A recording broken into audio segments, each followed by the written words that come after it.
Bismillahirrahmanirrahim. Alhamdulillahirabbil alamin.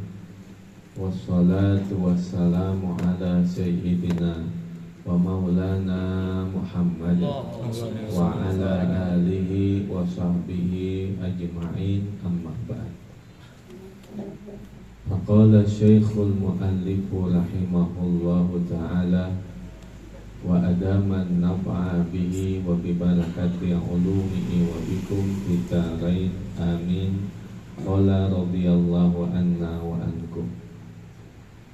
Qala radhiyallahu anhu, fama makna kauniha nikmatan. Lalu apakah arti keadaan harta itu adalah sebuah kenikmatan? Ma'a kauniha madmumatan syar'an, bersama keadaan harta itu adalah dicela secara syariat. Innama amwalukum wa auladukum fitnah. Sesungguhnya hartamu dan anak-anakmu itu adalah fitnah. Lalu kenapa itu disebut dengan kenikmatan? Fa'lam, maka ketahuilah, anna man ya'khudul uluma, bahwa orang yang mengambil ilmu,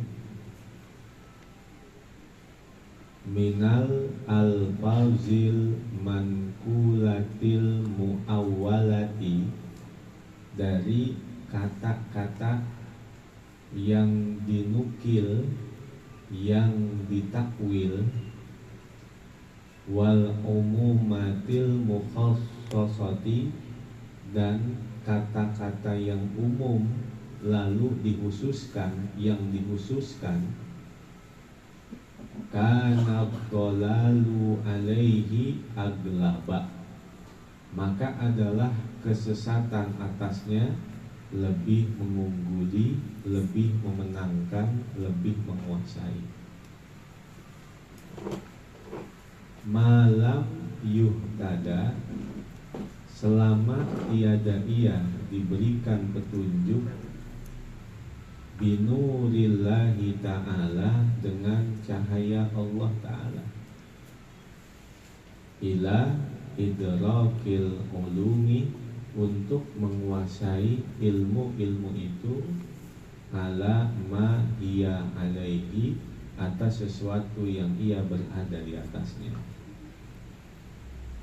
Orang kalau ngaji itu seperti pandangan orang tua kepada anaknya. Perasaan kita melihat anak segitu-gitu aja, tapi ketika ada saudaranya yang jauh datang ke rumahnya, melihat, ya Allah, ini anak tahu-tahu udah gede aja, begitu kan?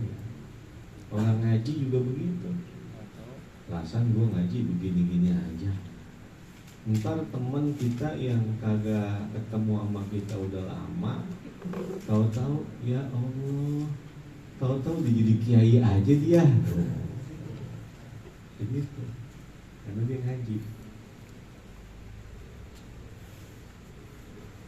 Tsumma yunzilun naqlah, lalu ia menempatkan penukilan itu,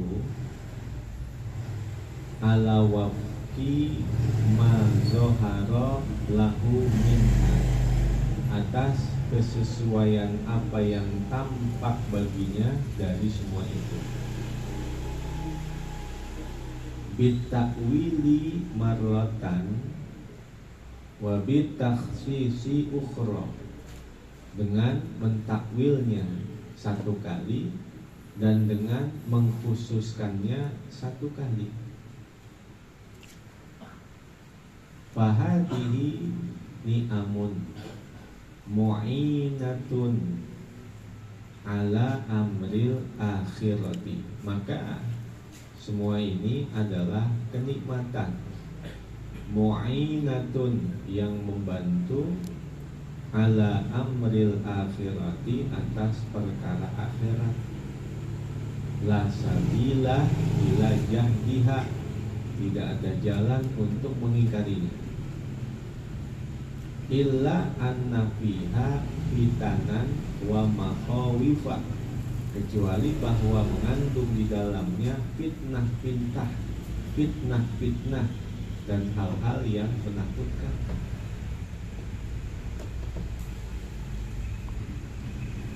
Kalau dia belajar tanpa guru untuk kebaikan, ya kebaikan. Tetapi khawatir di dalamnya itu mengandung fitnah dan hal-hal yang menakutkan. Dalam riwayat dikatakan, sayati ala ummati fitanun la yaslamu minha illa man ahyallahu qulubahu bil ilmi. Akan datang satu masa menimpa umatku itu berbagai macam fitnah. La yaslamu minha, tidak akan selamat siapapun orang yang hidup di masa itu, illa man ahyallahu qulubahu bil ilmi, kecuali manusia yang Allah hidupkan hatinya dengan ilmu. Yang namanya ikan di lautan, tetap dia akan tawar selama dia dalam keadaan hidup. Kalau seandainya ikan itu terapung-apung, kemudian dia mati, jatuh ke pinggir pantai, maka dia pasti akan menjadi asin. Maka begitulah kehidupan di akhir zaman. Dia tidak akan terkontaminasi hiruk pikuknya akhir zaman apabila hatinya itu senantiasa dihidupkan dengan ilmu. Famithalul mali, maka perumpamaan harta itu mithalul hayati, adalah seperti perumpamaan seekor ular.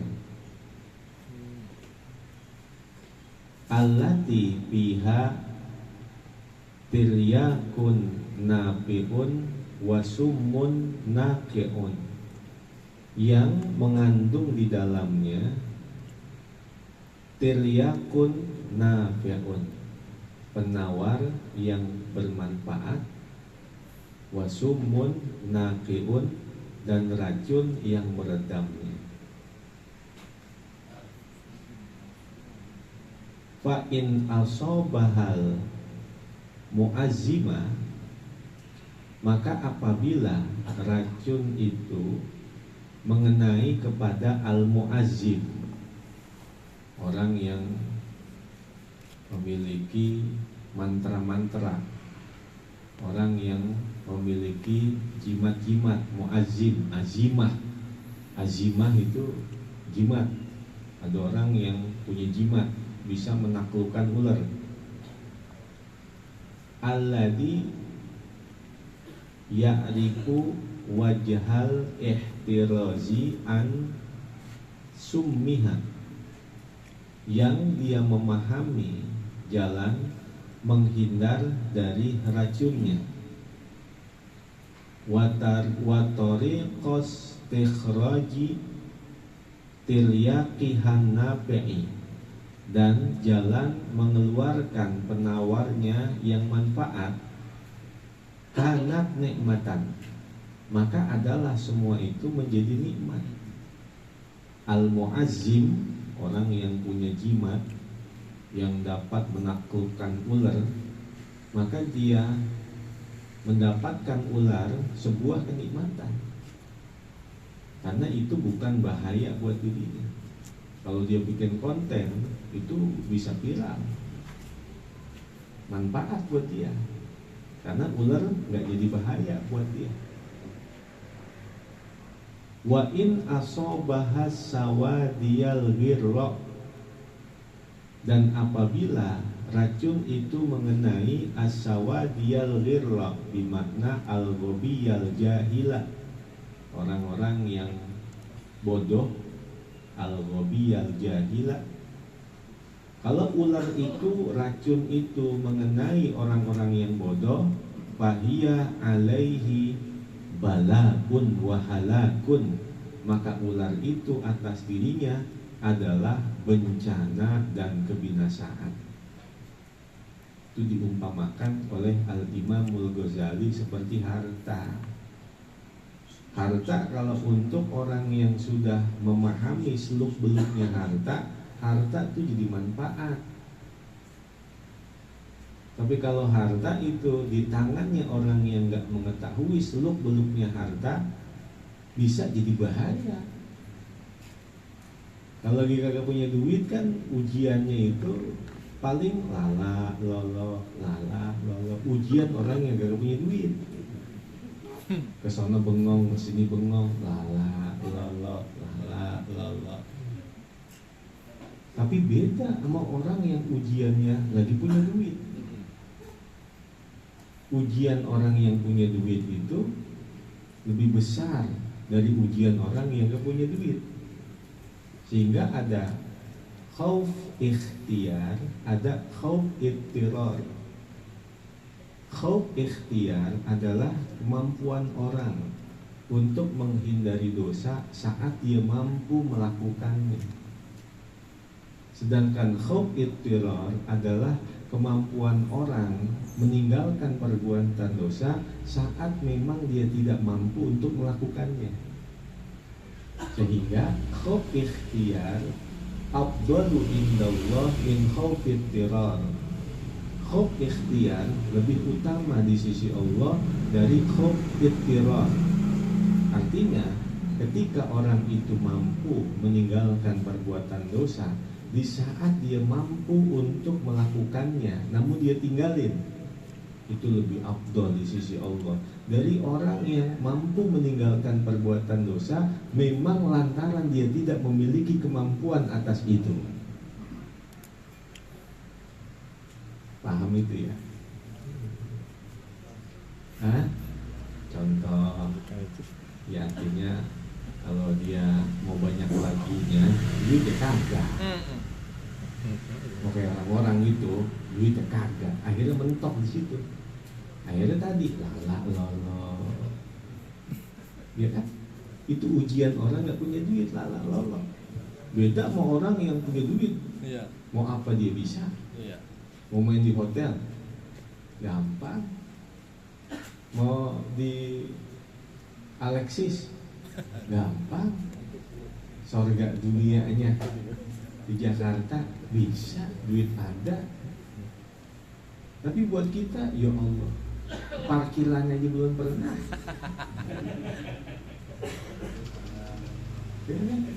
Itu khauf kita nih, untuk kita namanya khauf ittirar.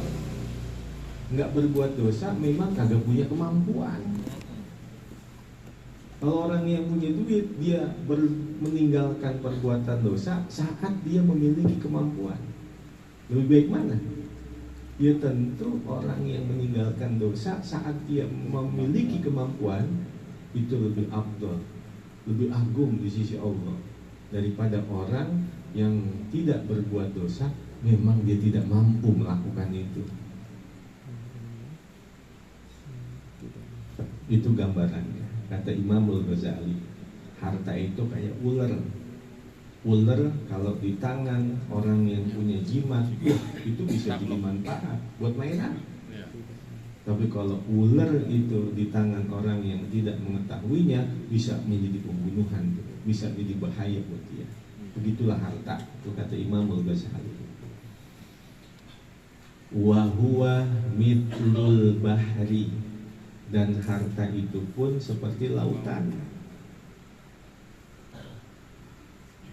Allati tahtahu, yang berada di bawahnya asnaful jawahiri walla'ali,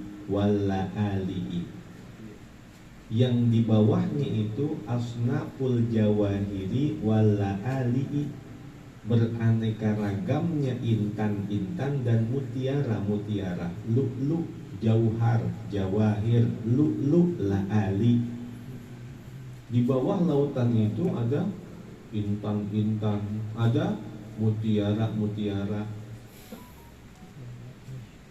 Faman zofara bil bahri, maka orang yang dapat mengungguli lautan, lautan ditaklukin, dia pandai berenang maksudnya. Itu namanya zofara bil bahri, dia mampu menundukkan lautan, dia mampu mengalahkan lautan. Fa in kana aliman, maka jika adalah ia orang yang pandai bisibahati, dengan berenang,